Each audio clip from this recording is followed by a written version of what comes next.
Number 9. A father is 3 times as old as his son.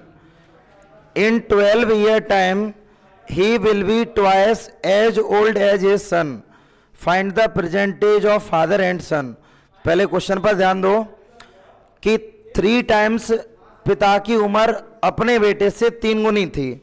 ठीक है भाई, 12 year times का मतलब है आफ्टर 12 ईयर, 12 साल बाद पिता की उम्र है वो बेटे की उम्र से दोगुनी हो जाएगी। तो दोनों की प्रेजेंट एज क्या होगी? तो देखो क्वेश्चन बहुत आसान है, जो तुमसे पूछा जाएगा उसको तुम्हें लेट करना पड़ेगा। Let be the present age of father, ठीक है, is equal to X year, और present age of his son, present age of his son equal हो जाएगा यहां पर बाई ईयर्स। ठीक है, इतना हम लोगों ने कर लिया। पहली कंडीशन क्या है? फर्स्ट कंडीशन में इन्होंने बता दिया है जो पिता की उम्र है, पिता की उम्र उनके बेटे से मतलब कि 3 गुनी है। तो 3 गुनी का मतलब है फादर की एज अगर x है तो वो 3y के बराबर होगा। पिता की उम्र 3 गुनी है उसकी बेटे की उम्र की, तो x इक्वल हम 3y कर दें। इसको बना लो इक्वेशन नंबर फर्स्ट। अब सेकंड कंडीशन देखो, सेकंड कंडीशन में बोला गया 12 ईयर टाइम्स। 12 ईयर टाइम्स का मतलब है आफ्टर 12 ईयर। तो देखो यहां से आफ्टर 12 ईयर, तो आफ्टर 12 ईयर की अगर हम बात करें तो फादर भी 12 साल बड़े हो जाएंगे और उनका बेटा भी 12 साल बड़ा हो जाएगा। तो 12 साल बाद पिता की उम्र अपने बेटे से दोगुनी हो जाएगी। तो 2 का मल्टीप्लाई कर दें इसमें हम, तो ये तुम्हें मिल जाएगा x प्लस के 12 is equal to 2y plus के 24। तो देखो यहां से x माइनस के 2y is equal to 24 minus के 12। मैंने 24 माइनस 12 कर दिया। इसको तुम और अगर सॉल्व करो तो x माइनस के 2y इज इक्वल टू 12। इसको बना लो इक्वेशन नंबर सेकंड इक्वेशन बना लिया मैंने। अब इक्वेशन नंबर फर्स्ट में x की वैल्यू है, इक्वेशन नंबर फर्स्ट को सेकंड इक्वेशन में पुट कर दो। यानी तुम यहां पर क्या लिखोगे? Put equation first in equation second. First को सेकंड में पुट कर दो तो हमारे पास x की वैल्यू है 3y माइनस के 2y इज इक्वल टू 12। तो 3y माइनस के 2y, 3y में से 2y को माइनस करो तो यहां पर बचेगा y। तो y इक्वल हमारे पास आ गया 12। y की वैल्यू क्या आ गई? हमारे पास 12 आ गई है। अब जो y की वैल्यू हमने निकाल ली है, इस y की वैल्यू को इक्वेशन नंबर फर्स्ट में पुट कर दो। तो हम इसको पुट करेंगे, पुट इन इक्वेशन फर्स्ट। तो ये हो जाएगा हमारे पास x is equal to 3 multiply 12। तो x इक्वल यहां पर हम कर देंगे 36 ईयर्स। तो तुम यहां पर लिख दोगे hence age of father is equal to 36 years, और age of his son equal हो जाएगा यहां पर 12 ईयर्स। और यही आंसर है, नोट कर लो इसको। Student of a class are made to stand in a row. किसी एक क्लास के स्टूडेंट रो से मिलकर बने हुए हैं, मतलब नंबर ऑफ रोज हैं, तो जिससे हम बच्चों को, उन स्टूडेंट्स को काउंट कर सकते हैं। ठीक है, if one student is extra in a row, अगर मतलब रोज काफी लगी हुई हैं और सभी रो में एक क्लास के लड़के खड़े हुए हैं, अगर उन सब रो में अगर हम एक एक लड़का ज्यादा खड़ा कर दें, ठीक है ना, तो हमारे पास 2 रो कम हो जाती हैं। मतलब अगर सभी रो में से अगर एक एक लड़का एक्स्ट्रा खड़ा करते हुए चले जाएं तो 2 रो कम हो जाती हैं। If one student is less in a row, अगर हर एक रो से एक एक स्टूडेंट अगर हम निकालते चले जाएं तो हमारे पास 3 रो ज्यादा हो जाती हैं। तो find the number of student in A class. तो ये बोला गया एक क्लास में कितने स्टूडेंट हैं। तो पहले ध्यान दो, एक बार क्वेश्चन पर ध्यान देना सभी। अब इन्होंने क्या बोला है कि किसी क्लास के स्टूडेंट रो से मिलकर खड़े हुए हैं, मतलब रो से बने हुए हैं। तो अगर मैं इसको लेट करें क्वेश्चन को, तो क्वेश्चन को हम क्या लेट करेंगे, बोर्ड पर फोकस करना सभी। Let be the number of student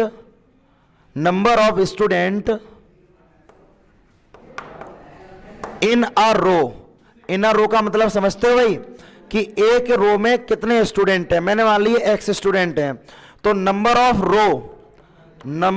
row is equal to, हमने यहां पर मान ली बाई, कि हमारे पास एक रो में एक्स स्टूडेंट खड़े हुए हैं और हमारे पास रो टोटल बाई है। तो अगर मैं यहां से टोटल नंबर ऑफ स्टूडेंट अगर निकालें, टोटल नंबर ऑफ स्टूडेंट, तो टोटल नंबर ऑफ स्टूडेंट हमारे पास हो जाएंगे एक्स बाई। क्लियर है भाई, एक रो में एक्स स्टूडेंट है और बाई रो है, तो एक्स का मल्टीप्लाई बाई में कर दो, टोटल नंबर ऑफ स्टूडेंट हमारे पास आ गए। बताओ ये कंसेप्ट यहां तक समझ में आ गया। अब कंडीशन पर ध्यान दो। फर्स्ट कंडीशन में इन्होंने क्या बोला है, बोर्ड पर भाई ध्यान देना सभी। तुम्हारे पास टोटल स्टूडेंट तो एक्स वाई है, टोटल स्टूडेंट तो एक्स वाई है, चाहे इन्हें कम करो चाहे ज्यादा करो, लेकिन एक्स वाई के एक्स वाई रहेंगे, ये तो श्योर है ना। अब क्वेश्चन में इन्होंने बोला है कि अगर प्रत्येक रो में अगर एक एक स्टूडेंट हम ज्यादा खड़ा कर दें, मतलब क्या है, एक एक स्टूडेंट अगर हम ज्यादा खड़ा कर दें, अभी एक रो में एक्स स्टूडेंट खड़े होते थे, अब हमने एक रो में एक्स प्लस वन स्टूडेंट खड़े कर दिए, हर एक रो में एक्स प्लस वन हो गए स्टूडेंट। अब एक मतलब प्रत्येक रो में अगर एक एक स्टूडेंट अगर हम ज्यादा खड़ा कर दें तो दो रो कम हो जाती। हमारे पास रो थी बाई, अब रो कितनी रह जाएंगी, बाई माइनस के 2। भाई हर रो में एक स्टूडेंट खड़ा कर दिया एक्स्ट्रा, तो हमारे पास टोटल रो पहले बाई होती थी, लेकिन अब रो दो कम हो जाएंगी, तो इसका मतलब बाई माइनस 2 कर दें, तब भी रिजल्ट किसके बराबर जाएगा, क्योंकि भाई स्टूडेंट तो टोटल उतने ही है, स्टूडेंट तो एक्स वाई है तुम्हारे पास, अब भी एक्स वाई हो गया। एक्स वाई का मल्टीप्लाई, एक्स का मल्टीप्लाई बाई के साथ करेंगे एक्स वाई, एक्स का मल्टीप्लाई 2 के साथ करो 2x, और ये हो जाएगा बाई, और ये हो जाएगा माइनस का 2 और एक्स वाई। एक्स वाई से एक्स वाई को कैंसिल आउट कर दो, माइनस के 2x प्लस के y इज इक्वल टू 2। अगर y इक्वल अगर हम निकालें तो 2x प्लस के 2, इसको बना लो इक्वेशन नंबर फर्स्ट। बताओ यहां तक किसी कोई डाउट हो, क्लियर है ना। बिल्कुल एज इट इज मेथड से हम सेकंड कंडीशन को जनरेट करेंगे। सेकंड कंडीशन पर ध्यान देना सभी। सेकंड कंडीशन, पहली कंडीशन में इन्होंने ये बोला था कि प्रत्येक रो में एक एक स्टूडेंट ज्यादा खड़ा कर दें, तब दो रो हमारे पास कम पड़ जाती हैं। अब इन्होंने ये बोला है कि प्रत्येक रो में से अगर एक एक स्टूडेंट हम निकाल दें, तो एक रो में स्टूडेंट हम एक्स खड़ा कर रहे थे, अब हर एक रो में से एक एक स्टूडेंट निकाल दो, तो एक रो में एक्स माइनस वन स्टूडेंट हो गए। तब बता रहे हैं अगर एक एक रो में से स्टूडेंट एक एक स्टूडेंट अगर प्रत्येक रो में से हम कम कर दें, तो हमारे पास 3 रो ज्यादा हो जाती हैं। तो अभी तक हमारे पास रो थी बाई, अब 3 रो ज्यादा का मतलब क्या है, बाई प्लस 3, लेकिन स्टूडेंट तो अब भी हमारे पास उतने ही हैं, तो स्टूडेंट हमारे पास हो जाएंगे एक्स बाई। तो ये हो जाएगा एक्स बाई प्लस के 3x माइनस के वाई और minus 3 is equal to x y. X y से एक्स वाई कट कर दो तो 3x माइनस के वाई इज इक्वल टू 3। इसको बना लो इक्वेशन नंबर सेकंड। अब हम क्या करेंगे, इक्वेशन नंबर फर्स्ट को सेकंड इक्वेशन में पुट करो, तो put equation first in equation second. तो यहां पर क्या चल रहा है, देखो y is equal to 2x plus 2 है, तो बाई की वैल्यू यहां पर हम सब्स्टिट्यूट करेंगे, तो 3x minus by 2x plus 2 के बराबर है, तो यहां पर बाई है, यहां पर हम रख देंगे 2x प्लस के 2 इज इक्वल टू 3। तो ये हो गया 3x माइनस 2x और माइनस 2 इज इक्वल टू 3। 3 में से 2 को माइनस करो x minus 2 is equal to 3, तो x इक्वल हमारे पास कितना हो गया 5, क्योंकि इधर ये माइनस 2 उधर जाके क्या हो जाएगा प्लस का 2। अब हमने यहां से x की वैल्यू को कैलकुलेट कर लिया है। अब जो तुम्हारे पास x की वैल्यू निकली है, इस वैल्यू को इक्वेशन नंबर फर्स्ट में पुट कर दें, यानी कि अब हम यहां पर करेंगे पुट इन इक्वेशन फर्स्ट। जैसे आप फर्स्ट इक्वेशन में पुट करेंगे तो y is equal to 2 multiply 5 plus के 2, तो y इक्वल हो जाएगा 10 प्लस के 2, तो y की वैल्यू हमारे पास कितनी आ गई 12। अब तुमसे इन्होंने ये पूछा find the number of student in A class, उस क्लास में टोटल कितने स्टूडेंट हैं, तो तुम लिखोगे यहां पर total number of student in a class. तो क्लास में स्टूडेंट कितने तुम्हारे पास, एक्स वाई। भाई क्लास में स्टूडेंट तो एक्स वाई है ना, तो x की वैल्यू हमें गिवन कर दी है 5 और y की वैल्यू है 12, तो स्टूडेंट हो गए 60 और यही आंसर है। नोट करो इसको। क्वेश्चन नंबर 11 वाले क्वेश्चन पर ध्यान देना सभी। ax plus B Y is equal to 1 चल रहा है, इसको इक्वेशन नंबर फर्स्ट बना लो। उसके बाद bx प्लस के A Y is equal to चल रहा हमारे पास a प्लस बी का होल स्क्वायर अपॉन ए स्क्वायर प्लस के बी स्क्वायर -1। पहले हम इसको थोड़ा सा सॉल्व करेंगे, यानी कि bx प्लस के A Y is equal to A plus B का whole square A square plus B square plus के 2ab अपॉन यहां आ गया ए स्क्वायर प्लस के बी स्क्वायर -1। बन के नीचे हम 1 बना ले इसके, तो ये हो जाएगा bx प्लस के A Y is equal to LCM हमारे पास आ गया ए स्क्वायर प्लस के बी स्क्वायर, तो ए स्क्वायर प्लस के बी स्क्वायर प्लस के 2ab माइनस के ए स्क्वायर प्लस के बी स्क्वायर।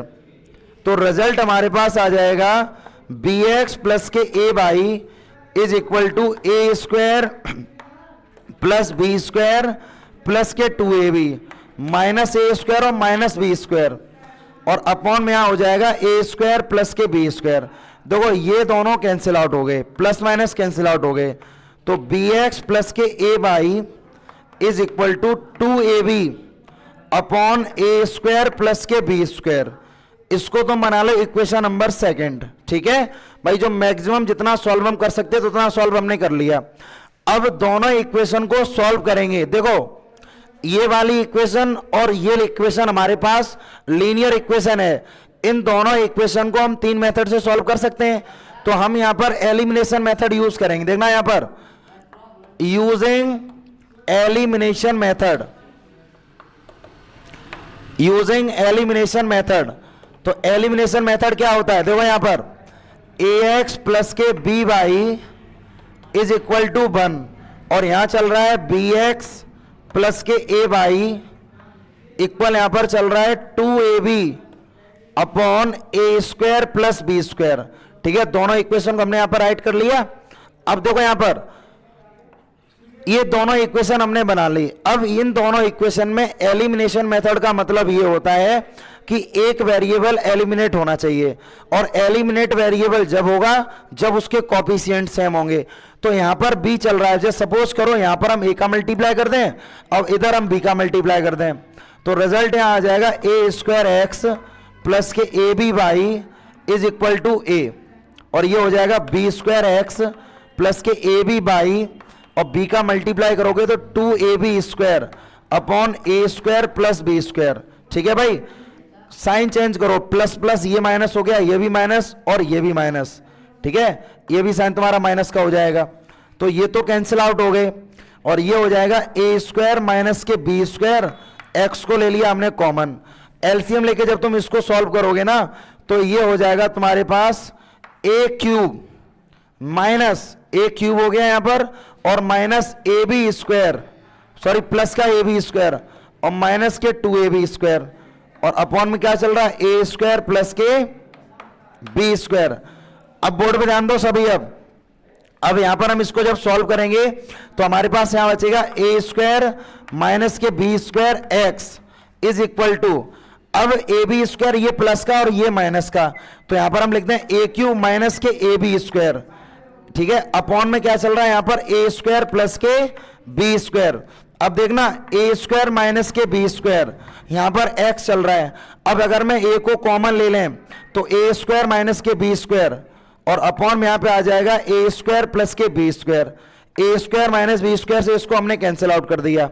ठीक है, ये कैंसिल आउट हो गया, तो हमारे पास x की क्या वैल्यू आ गई, हमारे पास x इक्वल आ गया a upon A square plus के बी स्क्वायर, ये हमारे पास x की वैल्यू आ गई। ठीक है, x की वैल्यू हमने ये कैलकुलेट कर ली।